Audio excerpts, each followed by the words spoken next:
everybody, how's it going? This is Robert Baker from Guitar Control, and I am here today to show you 3 cool little guitar tricks just to get some cool, interesting sounds out of your guitar.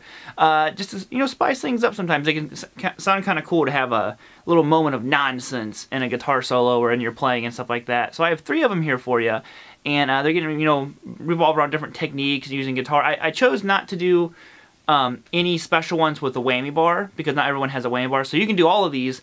Hardtail, if you have a whammy bar, you know, whatever you want to do with them. But not really taps for this one, so I'm just going to kind of show you exactly what I'm doing, but this is going to be a fun one for you. So let's go. Okay, so trick number 1, I'm all pumped up because I get to leave my delay on. Yeah, normally I turn it off for lessons, but not today. Now the first one we're going to do is a little trick I learned from Eddie Van Halen, where he gets a lot of these. They're not false harmonics, I mean they're just normal harmonics.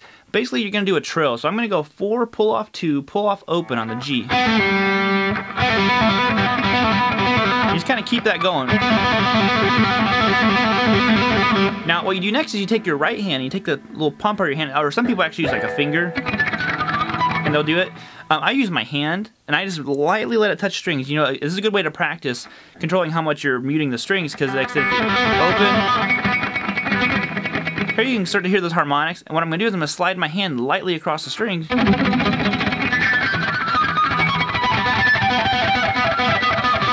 Cool little trick, you know, a little trick, technique you can kind of throw out. That's how you can start a solo. You know, the part of the solo is kind of like really building up. Zach Wilde does this a lot. You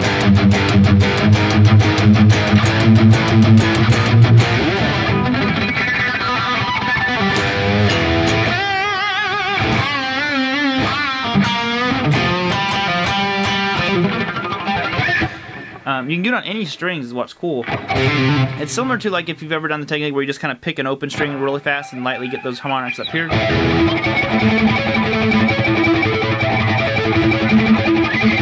It's kind of like that version, but this is like a muted, very like, you know, it just sounds stiff, which is kind of cool. Eddie does it a bunch, like I said. I think it has a nice sound to it. So there's trick number 1. Those right hand muted trilled harmonics. Bam. Number 2 is one, you know, we just kind of mentioned Zach Wilde. This is the one I've seen him do quite a bit, where he'll take a single note and he'll kind of trill it, and a lot of these are like based on trills, but he'll trill and he'll tap behind it, and it just kind of looks cool. He taps with his finger. Sorry, I know I use my middle finger to tap, so I'm going like this.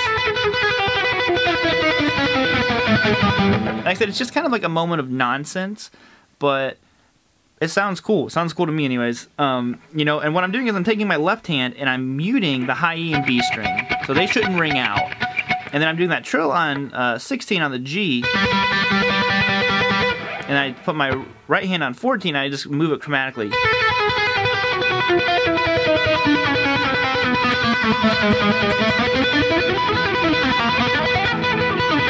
So it sounds goofy, but I mean, he does it and it always sounds, I'm always like, what was that? You know, it just kind of gets your attention, and sometimes that's what you want in a solo. It doesn't have to necessarily be, you know, like you some kind of crazy shred lick, but you could be kind of like, you know, rocking out.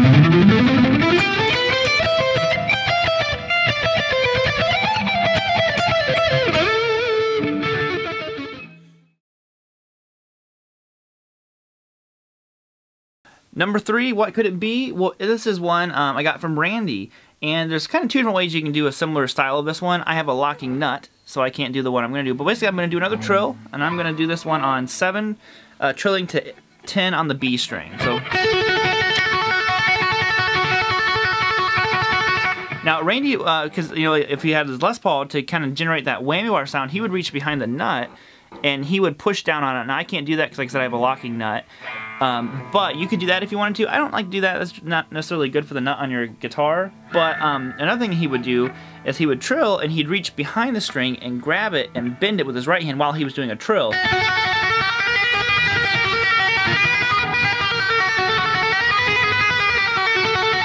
It almost sounds like, and you could do, you know, whatever you want to do with it, but it kind of gives you that whammy bar sound. Obviously I have a whammy bar, so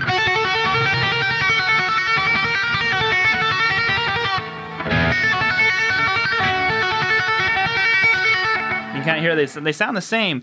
Obviously, you can't dive a note like this, but you know, that's just kind of a cool little thing you can throw in there. Like I said, just these little things can make a big difference. Or if you're, you know, kind of bending something, you want help bending it, you know, it can just kind of look cool to do something like that.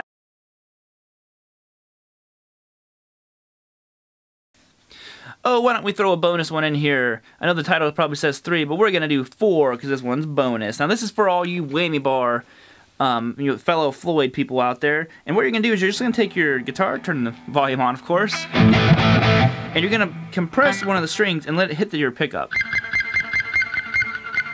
This is a little spaceship sound, so you're going to do that. And you push your whammy bar down, and it gives you that kind of like that, like the spaceship sound, you know, whatever you want to call it. I learned this from Reb Beach. He does it in a song called Poison Angel. Right for the solo, he like goes, and he goes,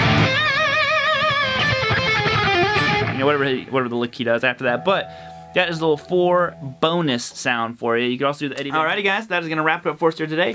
Thank you all for tuning in. Hope you enjoyed that one. Like I said, just some fun stuff to kind of liven up your playing sometime. Hope you dug a little bonus one. I know that I wasn't gonna do any whammy bar stuff. Totally snuck one of those whammy bar licks in there on you.